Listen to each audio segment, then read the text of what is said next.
We're gonna process some sugarcane. So we've got our sugarcane here. All we're doing is peeling it. We got this cool peeler that came with my press. So we're gonna peel the sugarcane and then we're gonna press it and we're gonna make juice. So we've got our sugarcane here and we've got our juicer. We've been juicing already. Look at all that. That's all cane juice. Let me show you how this thing works.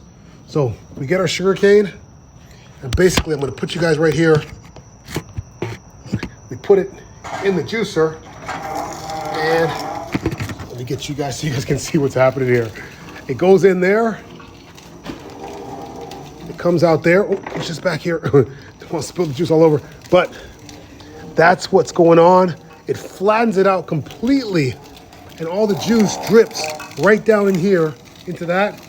And then we collect that right in here. And that's the rest of the sugarcane that we're doing tonight. It's pretty cool.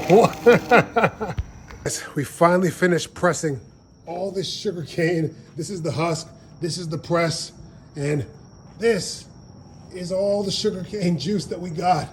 So I gotta come up with some ideas of what I'm gonna do with this. I'm thinking about trying to make rum or trying to make a drink called cachacha. Let me know what you guys think. If you guys have any suggestions for what to do with all this sugarcane juice, let me know, all right? See you guys, bye.